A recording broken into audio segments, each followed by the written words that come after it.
Hello and welcome to your your roundup from Courtroom Confidential, the fastest growing true crime news channel on YouTube. Thank you all so much for being here. I see Shy Gal and Alicia K. Mayo and Helen the Scottish Llama and Shell and Maureen from Monterey. All the familiar faces. Thank you guys for spending some time with us on a Friday to wrap up the week. And hello to all the new faces too. I see a lot of names that I don't recognize all that well. So welcome if this is your first time. Becky B says, hello, Josh. Hello right back at you. And hello to everybody who is watching this on X and on Facebook. And if you are, leave us a comment. Let us know that you're over there on X and Facebook watching this. For the people who are new, who are watching now, or maybe watching on the, rewatch later on. Let me introduce myself. My name is Joshua Ritter. I'm a former prosecutor with the LA District Attorney's Office. I left there to go into private practice, and this is Courtroom Confidential. We do our best to present to you both sides of the courtroom, and this is our weekly roundup, the true crime weekly roundup from Courtroom Confidential. We try to recap all things true crime happening this week for you. Everybody ready to trick or treat? Have you got your costumes ready? Do you have your big old bowl of candy waiting for all the little ones to come to your house? Shy Gal, thank you so much for gifting the memberships. Appreciate you. And are you guys ready for another interesting little baseball game tonight? I have to admit, I'm a little nervous. Hoping that we see ourselves in a game 7. Let's just put it that way.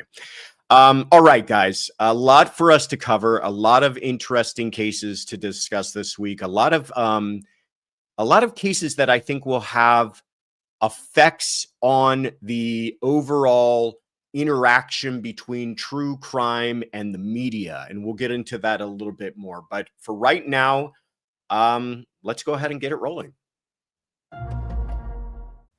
A Utah judge orders that all efforts should be made to preserve the presumption of innocence for the man accused of assassinating a conservative political activist. Plus, months after the nation was shocked by the horrific images of a woman stabbed to death on a North Carolina commuter train, the man charged with her murder could be facing the death penalty. And a groundbreaking lawsuit for a Virginia teacher casting blame on her bosses and school district for failing to protect her from a school shooting. All this and more this week on Courtroom Confidential.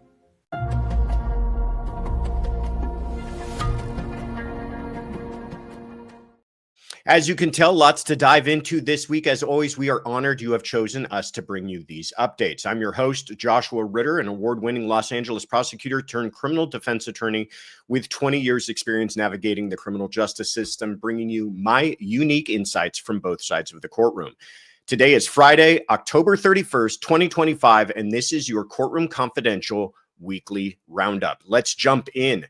A judge ruled Monday that Tyler Robinson, the man accused of murdering conservative activist Charlie Kirk, may wear civilian clothing during pretrial hearings, but denied his request to appear without restraints. Robinson, age 22, turned himself in a day after Kirk was shot and killed while hosting an outdoor event at Utah Valley University on September 10th. Due to the extensive media coverage, Robinson's attorneys asked that he be allowed to wear civilian clothes for all pretrial proceedings, arguing potential jurors could be prejudiced if they saw him in jail attire. Prosecutors opposed the request, saying jail clothing aids identification and ensures safety. Judge Tony Graff granted the clothing request, saying Robinson's right to the presumption of innocence outweighs the minimal inconvenience of permitting civilian attire, and Mr. Robinson shall be dressed as one who is presumed innocent. Graff denied Robinson's bid to appear without restraints, noting that while he has no criminal history or issues with custody, the charges are extraordinarily serious, carrying potential penalties of life imprisonment or death. He directed the sheriff's department to use the least restrictive restraints necessary to maintain safety. The media will be barred from recording or photographing Robinson's restraints or his movements entering, exiting, or standing in court. Robinson's next in-court appearance is set for January 16th of 2026. He is charged with aggravated murder, felony discharge of a firearm causing serious bodily injury, obstruction of justice, 2 counts of witness tampering, and commission of a violent offense in the presence of a child. He has not yet entered a plea. Prosecutors said they intend to seek the death penalty. All right, well, what's happening here? First off, let me say, I don't really have a problem with this. I mean, I'm fine with the idea of someone appearing in civilian clothing for their pretrial hearings. There's no, I think, particular prejudice to the people's case in allowing that to happen. And I understand the arguments that the defense is saying that, you know, listen, he has the presumption of innocence. Shouldn't he be able to present himself as any other presumed innocent person who might be out of custody? And that's true. People who are out of custody, they come into court. If they're ever photographed, if it's high profile, if he had bail set in this case, he'd be able to walk into court in a suit like anybody else. But he's not. He's in custody, and so he comes into court in a jail uniform until now that the judge has ordered that he go ahead and be allowed to dress out, as we say in the business. But doesn't this seem a little trivial in the grand scheme of things? Here's my point. Yes, it's important, the presumption of innocence, but are we supposed to believe that jurors are so feeble-minded, that the general public is so easily manipulated, that they would see photographs or videotape of this man in court wearing a jail outfit and have a difficulty getting beyond that bias? That'd be such a profound bias that they carry that into court and it can't be overcome by the evidence that might be presented in court. I just find that a little hard to believe. Now, again, I go back to my idea that I don't really have a problem with the decision that the judge made here, but it seems to me his attorneys should be worried about bigger things. His attorneys should be concentrating on other things rather than this. And you may be saying to yourself, well, this isn't like occupying a bunch of their time, but it does seem like they have a definite concern with his perception in the media. And I'm wondering, who does that serve? What end does that serve? And does that really help the client? Maybe that's the problem at the end of the day, after all, though, is that he does have much bigger problems, that being the evidence against him. Well, the other thing this teaches us is what we're learning about this judge. I think this judge is very fair. I think he's very by the book. He wants everything in writing. And in fact, earlier this week, he deferred ruling on a couple of things because he wanted the attorneys to put it down in writing before he made a decision about it, including his own words. Everything that he said in court at the last appearance was in writing. He read it himself. He is a very deliberate judge. I like that. I think that's good, especially for a case of this kind of media concern, of this high profile, and of this seriousness. The other thing we're learning is that he is willing to give deference to the defense, even on some of these little things here. End of the day, he said the inconvenience this causes to the court or to security is not going to matter when we're talking about the presumption of innocence, and he wants all time that presumption of innocence maintained, and I applaud that.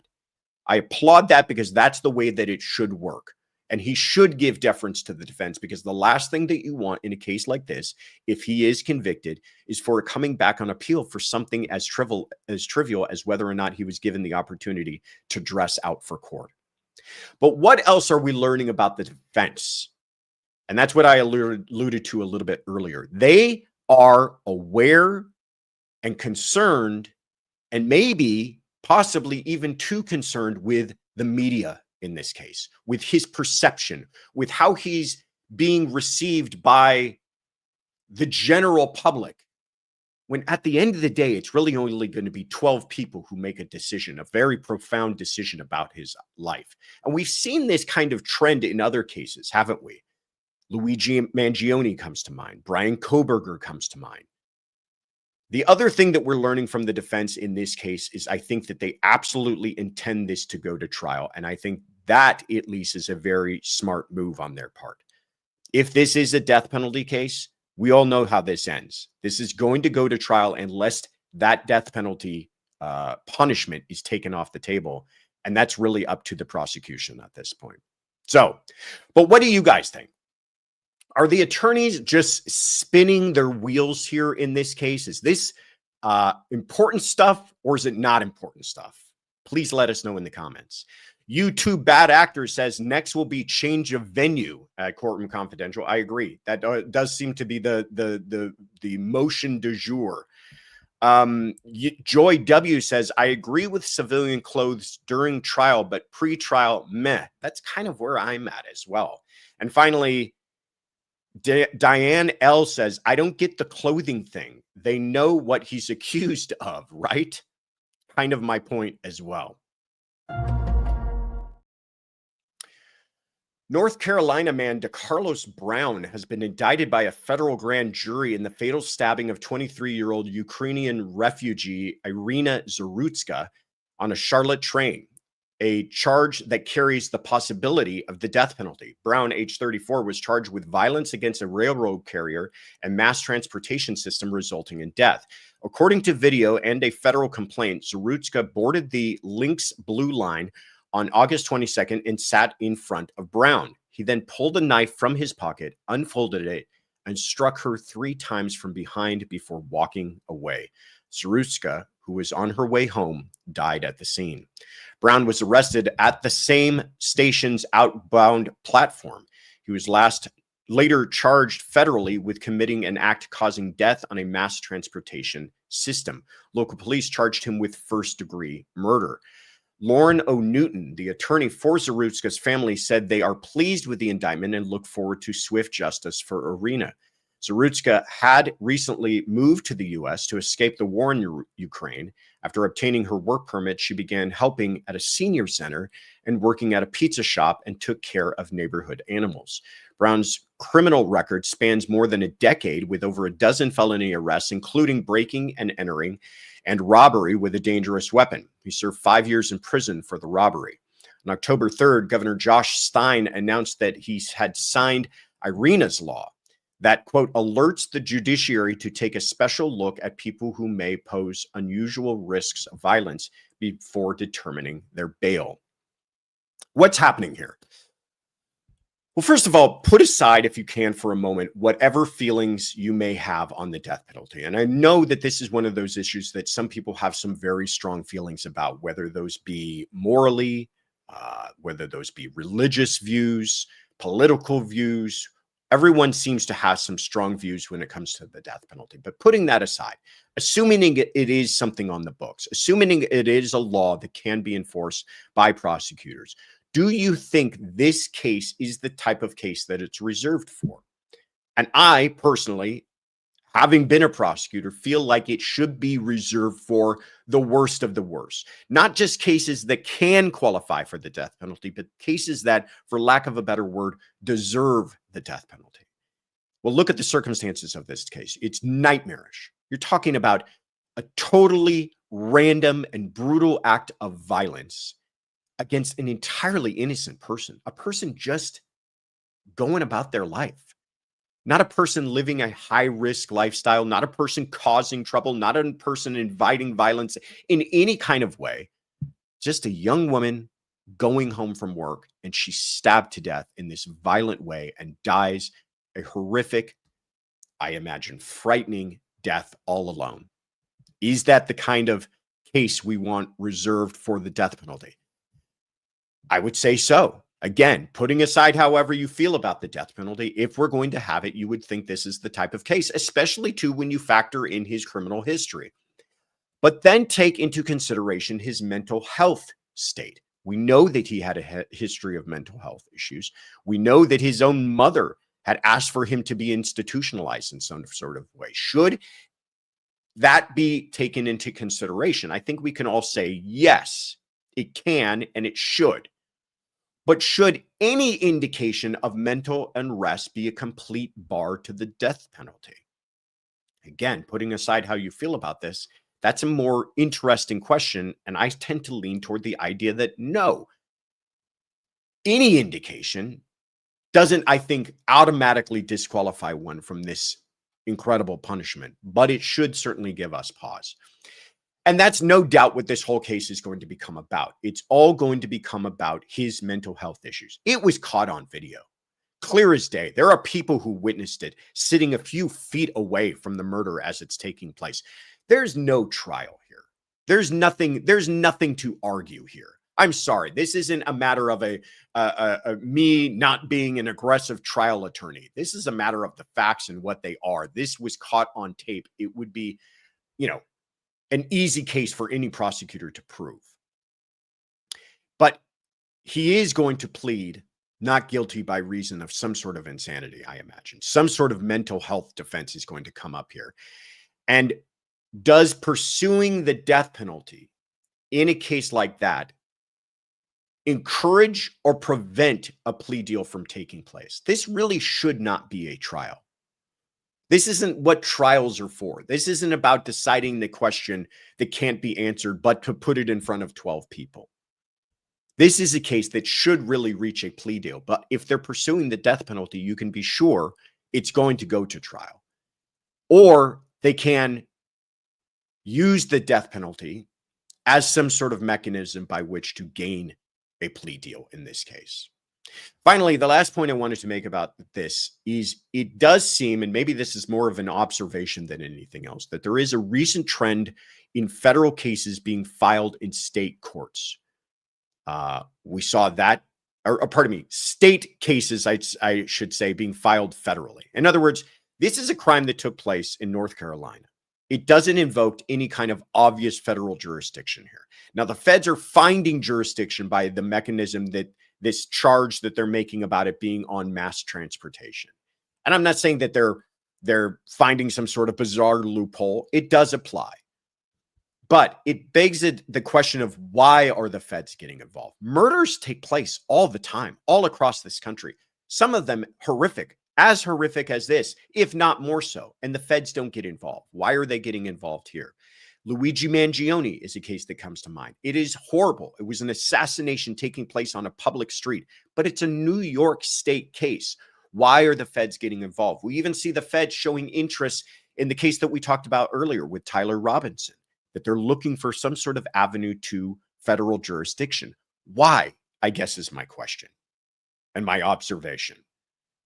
Is it because these cases somehow skew political? Or is this because the state isn't pursuing the death penalty? And is that a good trend in what the feds should be doing? But what do you guys think? Do you think this is the type of case that they should be pursuing the death penalty? Please let us know in the comments. Helen, the Scottish Llama, good to see you, says, I think it should be about whether he was actively in an episode of psychosis or mania or not. Excellent point. Jen H says, maybe, unless he was willing, not taking his medications that could have caused him not to act in this way. Also a very interesting point, Jen H. And finally, Rosie says, I think nowadays everybody's so focused on their phone instead of paying attention to their surroundings. This could have been prevented. Just upset me. It's very sad. I agree with you, Rosie. Former Virginia teacher Abigail Zwerner told jurors Thursday she thought she was, quote, on my way to heaven, moments after being shot by a 6-year-old student in her classroom 2 years ago. Her testimony is central to a $40 million civil lawsuit against former assistant principal Ebony Parker, who allegedly ignored repeated warnings that the boy had a gun at Richnick Elementary School in Newport News. The bullet went through Zwerner's hand and into her chest, where it remains. A doctor testified it would be too dangerous to remove. Zwerner's lawsuit argues the shooting was preventable if Parker had acted on the warnings. Several teachers testified this week that they told Parker multiple times that students had seen the boy with a gun in his backpack. Under cross-examination, Parker's attorney suggested Zwerner should have taken more action herself. Zwerner said she trusted administrators to respond. Quote, honestly, didn't think twice, she said. It was my understanding that the administration wouldn't think twice as well when alerted about a potential gun in school. Zwerner said she still struggles with basic tasks and continues to deal with emotional trauma. She's since left teaching, finished cosmetology school, and now works part-time at a gym. Parker is now the sole defendant in the case after the school district and several other administrators were dropped. Any civil judgment would be paid by the Virginia Risk Sharing Association, which insures public bodies across the state. What's happening here? Let me say this. I fully support this lawsuit. I fully support this lawsuit. Now, that doesn't mean I think that the determination by the jurors should be predetermined. They need to do their job. If the evidence points towards this person being responsible and having negligence and liability in this case, then so be it. But I fully support the pursuit of this lawsuit. We talk a lot in this country in particular about doing whatever can be done to prevent and stop school shootings and gun violence. We talk a lot about what can be done: more gun control, background checks, arming teachers themselves, more response, security measures, all of these things we're willing to discuss. Yet it seems as though it stops short in certain cases. Now, we have seen prosecutors being far more aggressive and thinking outside of the box when it comes to parents. The case of Ethan Crumbley comes to mind, where his parents, realizing they had a young man who was troubled, also realizing that he had access to a gun, jurors felt that they didn't do enough to protect that situation, and they were held responsible for the deaths that he caused. Think about that. Parents in this country were found criminally liable for the actions of a third party, another person, acting independently that just happened to be their own child. And we saw a prosecution in this country pursue that and win that case. And both of those parents are now in prison because we have said as a culture that we need to do something about stopping this and we need to be more aggressive. But answer me this. What did the Crumbley parents do worse than what this school principal is accused of doing or not doing? They knew of the danger and they failed to act. That's essentially what that case came down to. Well, the allegations here are that this assistant principal knew of the danger and failed to act, was warned multiple times about the danger, a very specific danger. Not the idea that, hey, this kid seems off, hey, this kid seems dangerous and he's having a bad day, but that he's armed with a weapon and didn't do anything about it. Tell me the difference there. They went to prison. This is just a civil lawsuit that she won't even pay personally herself. Lawsuits are about negligence. End of the day, it's a simple concept. Does a person owe a duty of care to another person? Did this principal owe any kind of duty to the teacher in this case? I think that's pretty clear. She's your supervisor. That's part of what she's there for. And was the failure to act, was it foreseeable that something like this might happen? You're being told that a young student may be possibly armed with a weapon and you do nothing about it. To me, I can connect those dots pretty easily. But how far are we willing to take this? We've been willing to take it to parents. Are we willing to take it to school administrators? How about other students? How about the other students who may have seen that he was armed and didn't do anything about it? How about police who failed to respond on time or be more aggressive about their response? We've seen that. Will we see more of it? But what do you guys think? How far, I guess, is my question to you. How far is too far when it comes to this kind of liability? Teresa Robinson says it was reported to the administration. They did not follow through. Lawsuit is appropriate. I agree with you, Teresa. And Potter says, my wife was a teacher. This would be reported up the chain of command. This would be. I think you are correct. And Sisu says, Amy Jo, thank you so much for supporting the mods with coffee. Thank you so much, Amy Jo, for that. Hi, everybody. As you can tell, it's been a very busy week. And before we get to the other cases making headlines this week, I just want to take a moment to ask you to do me one small favor. And that is, if you haven't already, please take a moment to subscribe to this channel now. We want to continue to provide you with the highest possible quality content that we can. And the best way that we can do that is through your support.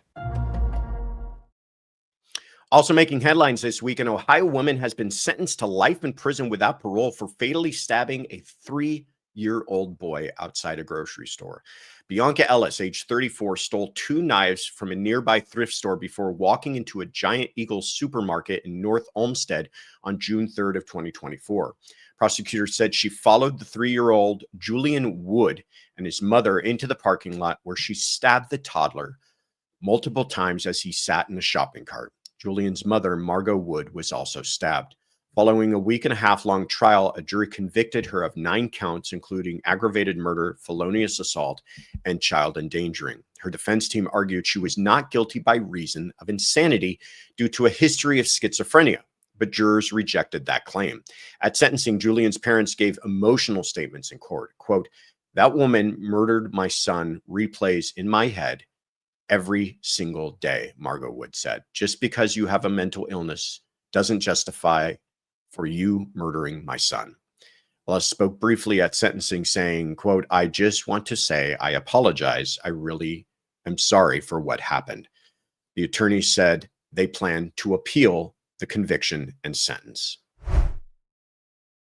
A former Massachusetts police officer has been hit with a new federal charge in connection with the 2021 death of a pregnant woman who prosecutors say he strangled and staged to look like a suicide. 23-year-old Sandra Birchmore, who was found dead in her Canton apartment, was 8 to 10 weeks pregnant at the time of her death. Matthew Farwell was already charged with killing a witness or victim, but prosecutors say new evidence shows he killed Birchmore knowing she was pregnant. The superseding indictment adds a second count under the state's protection of unborn children law, alleging that Farwell's actions also caused the death of Birchmore's unborn son. According to the indictment, Farwell began having sexual contact with Birchmore when she was under 16, at times while he was on duty as a Stoughton police officer. In December of 2020, Birchmore told Farwell she was pregnant and that he was the father. In January of 2021, Birchmore's friend reported to Stoughton police that Farwell had been having sex with Birchmore. Birchmore was found dead less than 2 weeks later. Farwell's trial is set for October 5th of 2026. Federal prosecutors have until January 20th, 2026 to decide whether to seek the death penalty. An Irish firefighter has been sentenced to 7 to 9 years in prison for raping a woman at a Boston hotel while visiting the city for St. Patrick's Day parade in 2024. Terence Crosby, a member of the Dublin Fire Brigade, was convicted last week in the second trial after the first ended in a mistrial. Prosecutors said Crosby sexually assaulted a 28-year-old woman at the Omni Parker Hotel after a night of drinking at a bar in Boston. The victim gave a statement at Thursday's sentencing describing how the attack upended her life. Quote, "The trauma brought upon me that night has hurt my health, my work, my friends, my family, and the sense of safety and security and well-being I knew every day before I was attacked." She said she's constantly reminded of the assault and is struggling to heal and grow back into a happy person. Crosby also addressed the court asking for leniency because of his 18 years of service as a firefighter and his role as the sole provider for his wife and 2 daughters. Before sentencing, Assistant District Attorney Aaron Murphy referenced a 2017 tweet from Crosby about a potential trip to Stockholm, Sweden for a soccer match. Quote, 6-foot blondes and most underreported rape capital in Europe. Sure, even if it's Vigo versus Lyon, be worth the trip. Murphy said the tweet amounted to a public endorsement of rape and reflected an extremely dangerous and predatory mindset. Prosecutors sought a 9 to 12-year sentence, while his defense requested 3 to 5 years, with credit for the 20 months he's already served.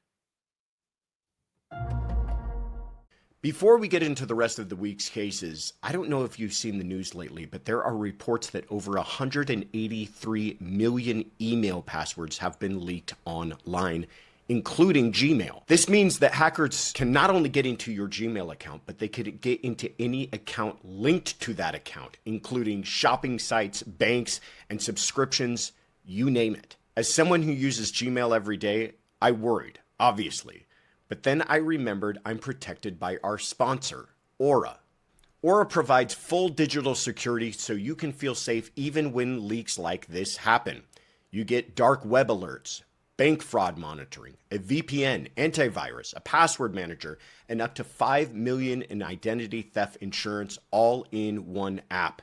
Try Aura free for 14 days right now. Just go to aura.com/courtroomconfidential.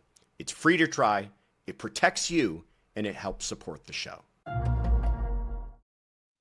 A Florida appeals court has overturned a $213.5 million judgment awarded to a family who claimed a hospital held a child captive and led to her mother's suicide.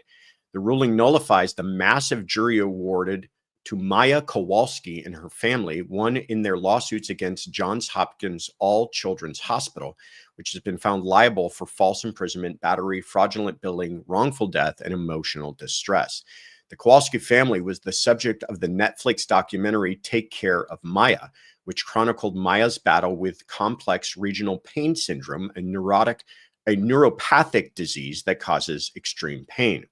Maya's mother, Beata Kowalski, died by suicide in 2017 while Maya was being held at the hospital, after staff reported suspected child abuse linked to her mother's aggressive treatment plan for Maya's condition. In a decision issued Wednesday, the Second District Court of Appeals said the trial court should have dismissed the claims of false imprisonment and intentional infliction of emotional distress, as well as others, ruling that the hospital and its staff were protected under Florida's mandatory child abuse reporting laws. Once the hospital alerted the Department of Children and Family Services, the court said it became an agent of that department and could not be held liable for detaining Maya. The appeals court noted that while the emotional distress may have led to Beata's death, the law shields mandatory reporters from civil liability when acting in good faith. As a result, the entire $213.5 million judgment was vacated and the jury's findings were reversed. But there can be a new trial on a few remaining claims, including battery, medical negligence, and intentional infliction of emotional distress for Maya. Attorney Nicholas Whitney, representing the Kowalski family, said they plan to keep fighting. Quote, "We're disappointed by the decision, but the Kowalskis will persevere." Judge Smith's concerning opinion emphasized Johns Hopkins' outrageous actions towards Maya. And the next jury will see things just like the first one did. A total of 7 suspects have been arrested in connection with the theft of French crown jewels from the Louvre Museum's Apollo Gallery, but the treasures remain missing. One of those detained is believed to have been part of the 4-person crew that carried out the October 19th heist, which stunned France and the world. The thieves took less than 8 minutes to steal 8 royal jewels valued at roughly $102 million. Investigators believe the group arrived in a truck equipped with a freight lift, which 2 men used to reach the museum's window. They entered through a window, cut through display cases with power tools, and fled on scooters. The suspects arrested Sunday and formally charged Wednesday have both partially confessed, according to prosecutors.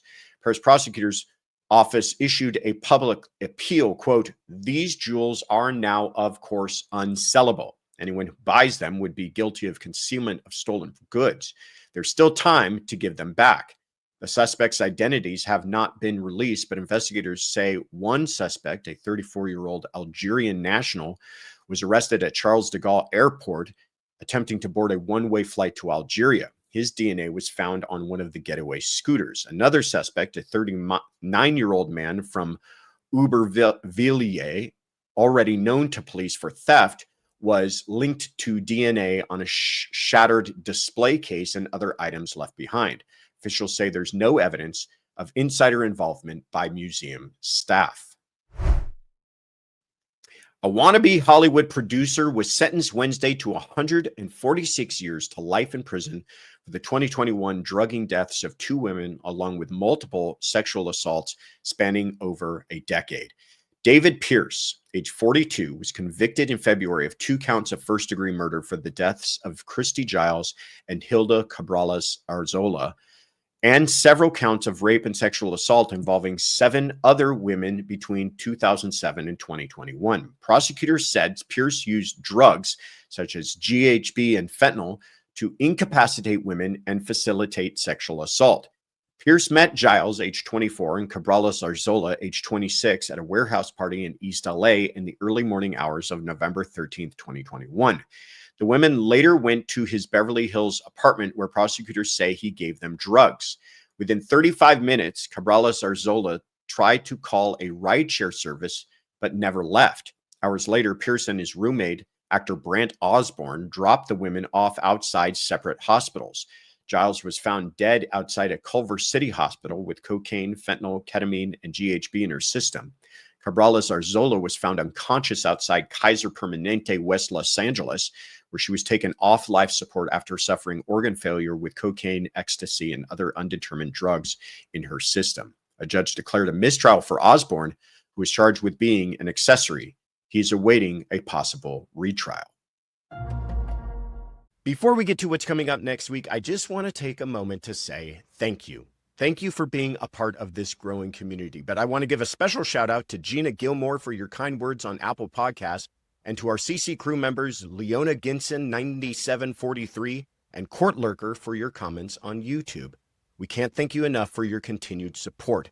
Keep those reviews coming. We appreciate your help in getting the word out about Courtroom Confidential. On the docket for next week, Colorado man Barry Morphew, charged with the 2020 murder of his wife, Suzanne Morphew, will appear for a status conference on Monday, November 3rd. Jake Haro, the California man who pled guilty to the murder of his son, seven-month-old Emmanuel Haro, will be in court Monday, November 3rd for sentencing. Tyler McCain, the California man accused of murdering his wife, Nikki Saley McCain, who has been missing since May of 2024, will be in court Monday, November 3rd for a settlement conference. Nicholas Rossi, a Rhode Island man who appeared to fake his death and flee the United States to avoid rape charges, will be sentenced for his second rape conviction in Utah on Tuesday, November 4th. He was sentenced to 5 years in prison on the first conviction earlier this month. Courtney Clenny, a Miami social media influencer accused of fatally stabbing her boyfriend Christian Obumsele in 2022, will be in court on Wednesday, November 5th for a motions hearing. And Jennifer Gledhill, the Utah woman accused of murdering her missing husband, Matthew Johnson, will return to court for a pretrial conference on Thursday, November 6th. And finally, please join us for our special question and answer series, Sunday Fun Day. All are invited to leave us a voice message with a true crime question at thecourtroomconfidential.com, which I will answer live at 9 a.m. Pacific, noon Eastern. You can find the live stream on YouTube, X, and Facebook.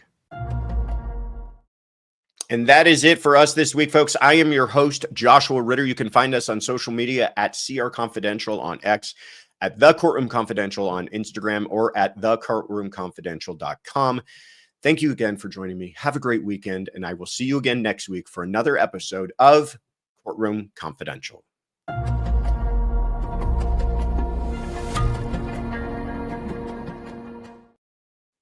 Thank you guys so much. I hope you enjoyed that. A lot of cases going on. Stick around. We have announcements, says Tiffany, Tisu, otherwise known as Tisus, otherwise known as Mrs. Ritter. Ain't no hollow back girl, says thank you, mods, in real time. Thank you all for being here. All right. Do we have any fun Halloween plans? Me, the wifey, and the Ritter critters are getting all dressed up and going out in an hour or two here just before it starts to get too dark. And I am sure they will collect way too much candy, and we will be fighting with them about how much they can eat for the next several weeks, as is the current status quo. Arizona Gal, thank you so much. Happy Friday. Happy Halloween, CC fam. Along the way, I will be peeking in, I'm sure, on the score of the game. If you want to talk about a scary Halloween for me, this is one of the scariest Halloweens I've had in a long time. Kathy says, thanks for joining us, y'all. Best chat ever. That is true, Kathy. I agree with that. Joshua, Best Nancy, how are you going to trick or treat and watch the Dodgers? With one eye here and one eye there. Probably a little bit on my phone. Probably if it looks like it's a game that I need to really pay attention to, telling the kids to wrap it up. Wrap it up, girls. Collect that candy quickly. I will tell you a funny story. Our oldest is very, very bright. And I know all parents say this, but I will give you a very specific example. She realized very quickly last year that if she asked for 2 candies at the house, no one's going to say no. And so that then became her running gimmick at every single door. So she was doubling up on the candy. I'm sure she will pass those lessons along to her younger sister.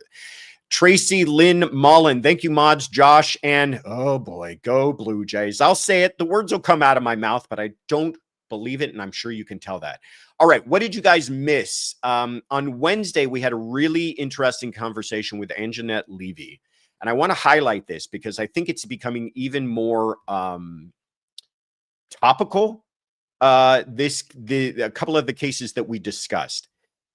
We talked about the intersection between the media and the law, which is something I really enjoy, a topic close to me because I've been a part of both now. And I'm in between those two worlds, actually.